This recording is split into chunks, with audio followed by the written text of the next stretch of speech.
On l'a vu pendant 2 saisons à West Ham, Mohamed Kudus est l'un des joueurs les plus agréables à regarder jouer en Europe. Ses stats offensives le placent parmi l'élite européenne dans plusieurs domaines clés. Les progressions avec le ballon, les passes progressives reçues, les dribbles réussis et les ballons touchés dans la surface adverse. Être régulièrement dans le 98e percentile pour ces indicateurs signifie qu'il est l'un des joueurs les plus dangereux en transition et dans la création de déséquilibre.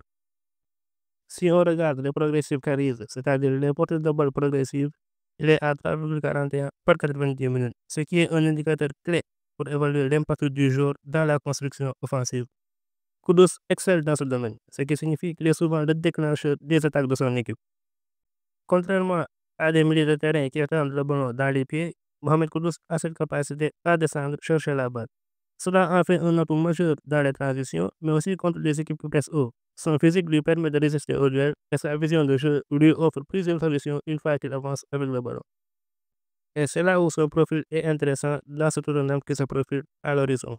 Les Spurs ont un nouvel entraîneur à la personne de Thomas Frank, qui a succédé à Ange Postecoglou. Et lorsqu'on connaît Thomas Frank, on sait qu'il aime jouer avec un milieu de terrain triangulaire.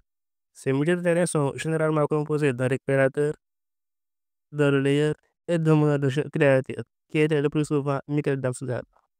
Le profil tactique de Mohamed Kudus est parfait pour Thomas Frank, parce que le Ghanéen est un joueur hybride. Il excelle comme ailier droit inversé venant s'infiltrer dans l'axe pour tirer du gauche ou comme numéro 10 dans un 4-2-3-1.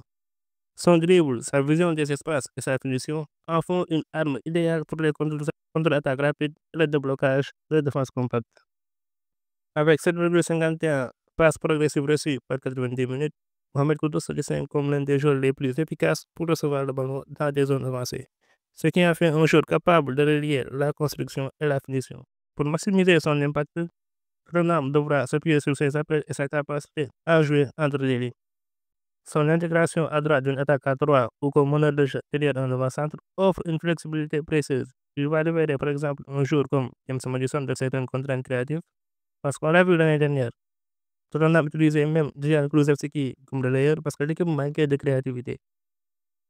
Mohamed Kudus apportera énormément de choses dans la créativité et rendra Tottenham beaucoup plus dangereux offensivement. Cependant, le football moderne exige une finalisation optimale et c'est là que le bas blesse. Avec seulement 24% de taux de conversion sur tir cadré la saison passée, Mohamed Kudus devra progresser dans le dernier geste. Avec seulement 5 buts sur plus de 7 XG, il sous-performe offensivement, c'est-à-dire il n'était pas assez efficace devant le but. Et c'est là où il doit progresser la saison prochaine à Tottenham. Il devra coûte que coûte retrouver son efficacité. Mohamed Kudus a déjà le niveau pour évoluer dans un top club. Mais s'il veut franchir un palier, il doit devenir beaucoup plus fort devant le but. S'il y parvient, il pourrait rapidement rejoindre le cercle des meilleurs joueurs du monde parce qu'il en a le talent. En attendant, il reste une pépite à suivre de près.